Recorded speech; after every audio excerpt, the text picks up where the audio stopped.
Hello बच्चों, let's read the question. Question है identify the redox reaction out of the following reactions and identify the oxidising and reducing agent in them. तो आपको कुछ reactions दी गई हैं, ये इसमें से बताना है रिडॉक्स रिएक्शन कौन सी होगी. ठीक है, तो अगर सबसे पहले हम इस क्वेश्चन का की कॉन्सेप्ट देख लें, उसके बाद हम एक एक करके रिएक्शंस कंसिडर करेंगे. की कॉन्सेप्ट में हम बात करेंगे कि रिडॉक्स रिएक्शन कौन सी हैं. है, रिडॉक्स रिएक्शंस क्या होती हैं बेसिकली. तो रिडॉक्स रिएक्शंस वो होती हैं जिसमें एक स्पीशीज ऑक्सीडेशन अंडरगो करता है और दूसरा स्पीशीज रिडक्शन अंडरगो करता है साइमल्टेनियसली. मतलब ऐसी रिएक्शंस जिसमें साइमल्टेनियस ऑक्सीडेशन और रिडक्शन होता है, they are known as the redox reactions. ठीक है, अगर आप पहली रिएक्शन की बात करो तो यहाँ पे आपके पास HCl है, यहाँ पे Cl-1 ऑक्सीडेशन स्टेट में, यहाँ पे 0 है. ठीक है, मतलब -1 से 0 गया तो इसका क्या हो गया, ऑक्सीडेशन हो गया. ठीक है, O हम ऑक्सीडेशन के लिए लिख रहे हैं. और यहाँ पे अगर आप देखो तो नाइट्रोजन किस ऑक्सीडेशन स्टेट में होगा. अगर HNO3 की बात करते हैं तो नाइट्रोजन किस ऑक्सीडेशन स्टेट में होगा, 1 + x - 6 = 0, x = +5. तो यहाँ पे आपके पास हो जाएगा +5 में. और अगर NOCl में बताना है तो NOCl में x + -2 - 1 = 0, यानी कि यहाँ पे हो जाएगा +3 में नाइट्रोजन आपका. तो मतलब नाइट्रोजन का यहाँ पे क्या हो रहा है, रिडक्शन. तो एक स्पीशीज ऑक्सीडाइज हो रही है, एक रिड्यूस हो रही है, तो ये एक रिडॉक्स रिएक्शन है. दूसरी रिएक्शन की बात करते हैं, आपके पास HgCl2 है. तो यहाँ पे Hg+2 में, Cl-1 में, पोटेशियम +1 में, आयोडीन -1 में, Hg+2 में, आयोडीन -1 में, K+1 में, Cl-1 में. किसी का ऑक्सीडेशन नंबर चेंज नहीं हो रहा, तो यहाँ पे कोई ऑक्सीडेशन रिडक्शन नहीं हो रही है, तो it is not a redox reaction. ठीक है, नेक्स्ट रिएक्शन की बात करते हैं. यहाँ पे आपके पास Fe2O3 है, मतलब Fe यहाँ पे +3 ऑक्सीडेशन स्टेट में होगा.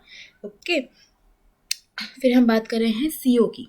तो CO में क्या होगा, कार्बन +2 ऑक्सीडेशन स्टेट में होगा, Fe में 0 होगा, यहाँ पे +4 होगा.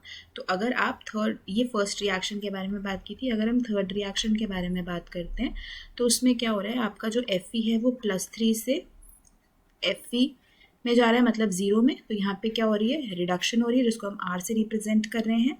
और यहाँ पे आपका CO जो है वो CO2 में जा रहा है, मतलब ये आपका क्या था, +2, यहाँ से जा रहा है +4 में. क्या हो रही है, ऑक्सीडेशन दोनों साइमल्टेनियसली हो रही है, तो ये भी एक रिडॉक्स रिएक्शन होगी. अब बात करते हैं फोर्थ वाले में. तो यहाँ पे पोटेशियम फॉस्फोरस आपका +3 में होगा, H2O है, हाइड्रोजन +1 ऑक्सीजन -2, हाइड्रोजन +1 Cl-1. और H3PO3 की जब हम बात करते हैं तो H3PO3 में फॉस्फोरस का ऑक्सीडेशन नंबर क्या होगा, 3 + x - 6 = 0. तो x = +3, +3 ही होगा. एक बार दोबारा चेक करो, ये आपका हो जाएगा 3 प्लस इसको x लेंगे, इसको ये 3 × -2 -6 हो जाएगा. तो 3 - 6 इज -3, विच विल बी +3. ठीक है, तो यहाँ पे आपका जो फॉस्फोरस है that will be in the +3 oxidation state. तो यहाँ पे भी कोई रिडॉक्स रिएक्शन नहीं हो रही है, क्योंकि फॉस्फोरस का ऑक्सीडेशन नंबर चेंज हो नहीं रहा है. हाइड्रोजन का भी सेम है, ऑक्सीजन का भी सेम है. लास्ट वाले में देखते हैं तो NH3 में नाइट्रोजन आपका +3 में होगा, ऑक्सीजन यहाँ पे 0 होगा, N2 है तो N 0 में होगा.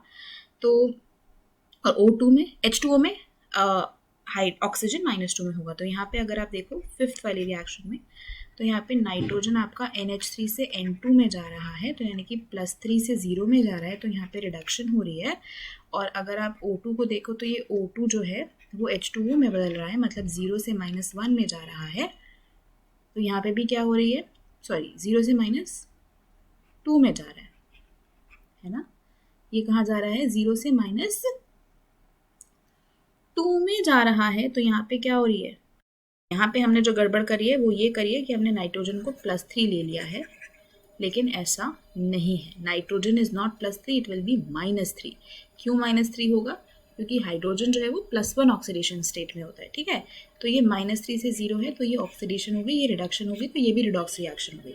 ठीक है, अब देखो, जो स्पीशीज ऑक्सीडाइज हो रही होती है वो रिड्यूसिंग एजेंट होती है, जो स्पीशीज रिड्यूस हो रही होती है वो ऑक्सीडाइजिंग एजेंट होती है. तो अगर हम, तो बेसिकली ये जो 3 रिएक्शंस हैं आपकी, यही रिडॉक्स रिएक्शंस है, फर्स्ट, थर्ड एंड फिफ्थ. अब फर्स्ट रिएक्शन में बात करते हैं तो ऑक्सीडाइजिंग एजेंट आपका क्या होगा. देखो, ऑक्सीडाइजिंग एजेंट को हम OA लिखेंगे हर जगह पे, और रिड्यूसिंग एजेंट को हम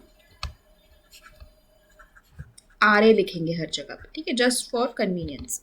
तो ऑक्सीडाइजिंग एजेंट पहली रिएक्शन में क्या होगा, जो स्पीशीज रिड्यूस हो रही होगी. तो HNO3 क्योंकि रिड्यूस हो रहा है तो वो ऑक्सीडाइजिंग एजेंट हो जाएगा। रिड्यूसिंग एजेंट क्या हो जाएगा? HCl, क्योंकि वो ऑक्सीडाइज हो रहा है। ठीक है, अब ऐसे ही तीसरी रिएक्शन में देखो, तो तीसरी रिएक्शन में ऑक्सीडाइजिंग एजेंट क्या होगा आपका? तीसरी रिएक्शन में आपका Fe+3 जो है, मतलब Fe2O3 जो है वो क्या हो रहा है? रिड्यूस। तो मतलब वो क्या हो जाएगा? ऑक्सीडाइजिंग एजेंट हो जाएगा। रिड्यूसिंग एजेंट कौन सा हो जाएगा? जो ऑक्सीडाइज हो रहा होगा, यानी कि CO। ठीक है, और फिफ्थ रिएक्शन अब बचती है। फिफ्थ रिएक्शन में NH3 जो है वो NH3 जो है वो ऑक्सीडाइज हो रहा है N2 में, तो वो क्या हो जाएगा? Reducing agent. और ऑक्सीडाइजिंग एजेंट क्या हो जाएगा? O2, जो कि खुद क्या हो रहा है? रिड्यूस। तो ये आपके ऑक्सीडाइजिंग और रिड्यूसिंग एजेंट्स हो गए हैं रिडॉक्स रिएक्शंस में, जो कि 1, 3 और 5 हैं। तो यही इस क्वेश्चन का आंसर है। Hope you understood it well. Best of luck.